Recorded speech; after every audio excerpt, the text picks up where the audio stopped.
بیٹی کی شادی ایک غلط فیصلہ پوری زندگی بدل سکتا ہے۔ کچھ گھر ایسے ہوتے ہیں جہاں بیٹیاں بیاہ دی جائیں تو وہ جیتے جی مر جاتی ہیں۔ رشتہ کرنے سے پہلے یہ چند نشانیاں ضرور دیکھ لیں، ورنہ پچھتاوا زندگی بھر رہتا ہے۔ وہ نشانیاں یہ ہیں: بسم اللہ الرحمن الرحیم۔ السلام علیکم ورحمۃ اللہ وبرکاتہ۔ حضرت علی کرم اللہ وجہ الکریم کی ذات گرامی اسلام کے ان عظیم ستونوں میں سے ہے جن کی پوری حیات مبارکہ علم، حکمت، عبادت، شجاعت اور عدل و انصاف سے مزین ہے۔ آپ نبی کریم صلی اللہ علیہ وآلہ وسلم کا چچا زاد بھائی، داماد اور ان اصحاب میں سے ہیں جن پر نبی کریم صلی اللہ علیہ وآلہ وسلم خصوصی اعتماد فرماتے تھے۔ آپ رضی اللہ تعالیٰ عنہ کی شخصیت میں وہ نورانیت، فہم و فراست اور علم کی گہرائیاں تھیں جن کی وجہ سے آپ کی باتیں صدیوں سے مسلمانوں کے لیے مشعل راہ ہیں۔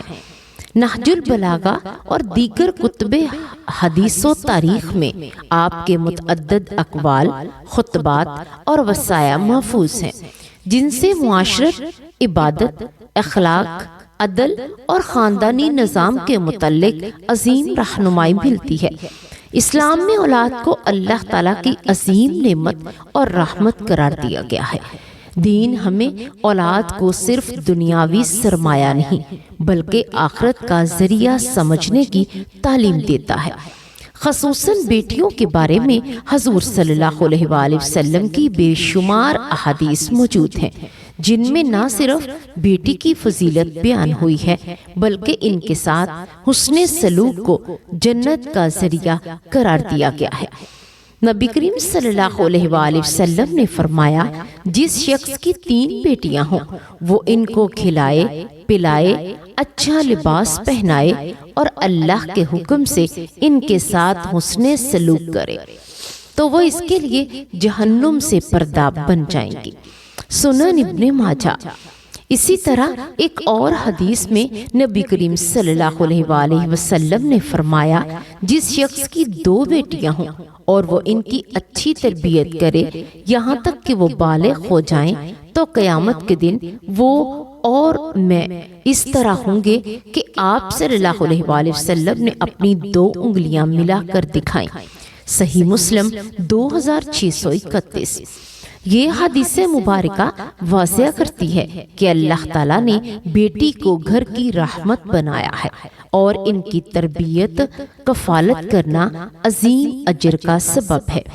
اسلام میں پہلے زمانہ جاہلیت میں بیٹی کو باعث عار سمجھا جاتا تھا، یہاں تک کہ اسے زندہ دفنا دینے جیسے گھٹیا اور خوفناک جرائم کیے جاتے تھے۔ قرآن مجید نے اس رسم کی سخت مذمت کی ہے۔ اللہ تعالیٰ ارشاد فرماتا ہے، اور جب زندہ دفن کی ہوئی لڑکی سے پوچھا جائے گا کہ کس جرم میں قتل کی گئی، اسلام نے اس جہالت کا خاتمہ کیا اور نبی کریم صلی اللہ علیہ وآلہ وسلم نے اپنے عملی کردار سے دکھایا کہ بیٹی اللہ کی رحمت ہے۔ آپ صلی اللہ علیہ وآلہ وسلم جب اپنی بیٹی حضرت فاطمہ الزہرا رضی اللہ تعالی عنہا کے پاس جاتے تو ان کے احترام میں کھڑے ہو جاتے، ان کا ماتھا چومتے اور اپنے پاس بٹھاتے۔ سنن ابی داؤد 5217۔ یہ عمل اس بات کی عظیم دلیل ہے کہ اسلام بیٹی کو عزت، محبت اور احترام دیتا ہے۔ بیٹی گھر میں نرمی، محبت، قربت اور دعاؤں کی برکت لاتی ہے۔ وہ والدین کے لیے خاص طور پر بڑھاپے میں رحمت بنتی ہے اور ان کے لیے جنت کا ذریعہ ہوتی ہے۔ اسی طرح بیٹے بھی اللہ تعالیٰ کی نعمت ہیں جنہیں اللہ نے گھر کا سہارا، خاندان کا محافظ اور نسل کا تسلسل قرار دیا ہے۔ بیٹے کی تربیت والدین کی ذمہ داریوں میں سے ہے اور اللہ کی صالحہ تربیت سے معاشرے میں اچھے اور نیک لوگ پیدا ہوتے ہیں۔ اسلام نے ہمیشہ دونوں کے ساتھ محبت، انصاف اور برابری کا حکم دیا ہے۔ نبی کریم صلی اللہ علیہ وآلہ وسلم نے فرمایا، اولاد کے درمیان انصاف کرو جیسا کہ تم چاہتے ہو کہ وہ تمہارے ساتھ انصاف کریں۔ صحیح بخاری 2587۔ یہ حدیث واضح کرتی ہے کہ اسلام نہ صرف بیٹی کو کمتر سمجھتا ہے، نہ بیٹے کو زیادہ لائق محبت قرار دیتا ہے۔ دونوں اللہ کی امانت ہیں اور دونوں کے حقوق ہیں۔ والدین پر لازم ہے کہ وہ اپنے بچوں کو دنیاوی ہی نہیں بلکہ دینی اخلاقی تربیت بھی دیں، انہیں عزت، احترام، حیا، کردار اور علم سے آراستہ کریں۔ نبی کریم صلی اللہ علیہ وآلہ وسلم نے فرمایا، تم میں سے ہر شخص نگہبان ہے اور ہر ایک سے اس کی ذمہ داری کے بارے میں سوال ہوگا۔ صحیح بخاری 7138۔ اس حدیث سے معلوم ہوتا ہے کہ اولاد کی تربیت ان کے لیے اچھے ماحول کا انتخاب اور ان کے لیے بہتر مستقبل کی راہ ہموار کرنا ہے۔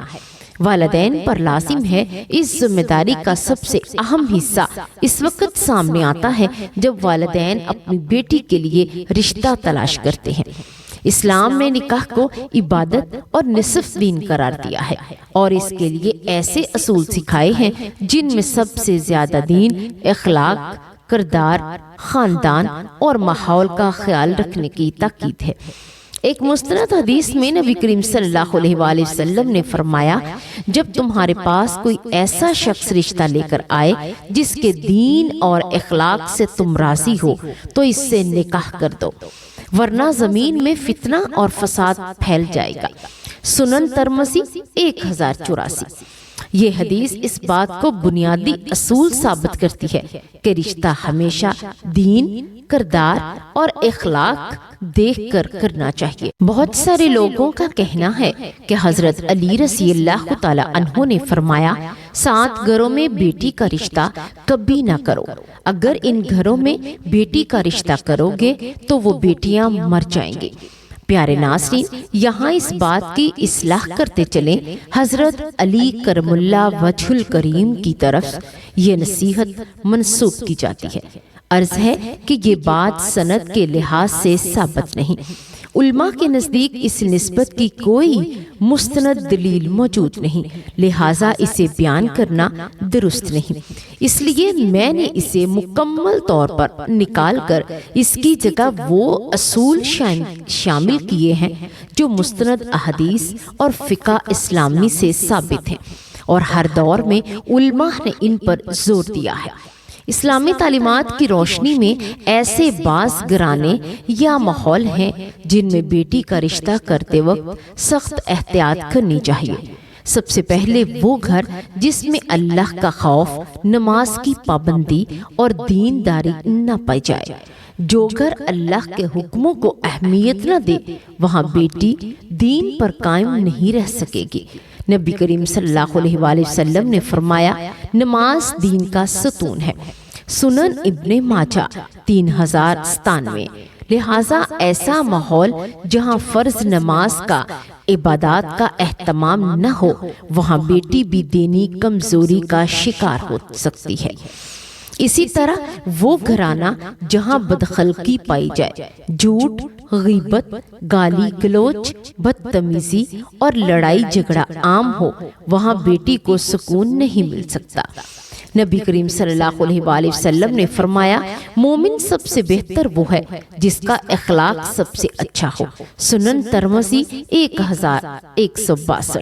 اخلاق کو اسلام نے معیار کامیابی قرار دیا ہے، اس لیے رشتہ کرتے وقت اس پہلو کا خاص خیال رکھنا چاہیے۔ ایک اور اہم اصول یہ ہے کہ ایسے گھرانے میں رشتہ کرنے سے بچا جائے جہاں والدین کی عزت نہ کی جاتی ہو اور بڑوں کا حقوق کو پامال کیا جاتا ہو۔ جو شخص اپنے ماں باپ کا ادب نہیں کرتا وہ بیوی کے ساتھ بھی عزت کا معاملہ نہیں کرے گا۔ نبی کریم صلی اللہ علیہ وآلہ وسلم نے فرمایا، اللہ کی رضا ماں باپ کی رضا میں ہے اور اللہ کی ناراضگی ماں باپ کی ناراضگی میں ہے۔ سنن ترمذی 1899۔ اسی طرح ایسے گھرانے میں بھی بیٹی نہ دینا بہتر ہے جہاں لالچ، کنجوسی یا بیٹی کے حقوق مرنے کا رجحان ہو۔ نبی کریم صلی اللہ علیہ وآلہ وسلم نے فرمایا، تم میں سب سے بہتر وہ ہے جو اپنی بیوی کے لیے بہتر ہو، اور میں اپنی بیویوں کے لیے سب سے بہتر ہوں۔ سنن ترمذی 3895۔ اس حدیث سے واضح ہوتا ہے کہ نبی صلی اللہ علیہ وآلہ وسلم نے شوہر کے کردار، شفقت اور ذمہ داری کو معیار قرار دیا۔ اسی طرح ایسا گھر جو جہالت، تہمات اور بے راہ روی میں ڈوبا ہو، بیٹی کی ذہنی اور اخلاقی تربیت کے لیے نقصان دہ ہوتا ہے۔ اسلام نے علم کو روشنی قرار دیا ہے۔ نبی کریم صلی اللہ علیہ وآلہ وسلم نے فرمایا، علم حاصل کرنا ہر مسلمان مرد اور عورت پر فرض ہے۔ سنن ابن ماجہ 224۔ رشتہ کرتے وقت خاندان کا عمومی ماحول، دینداری، گھر والوں کے اخلاق، ان کا آپس میں برتاؤ اور ان کی گفتگو کا انداز اور ان کا معاملات بھی اخلاص ہو۔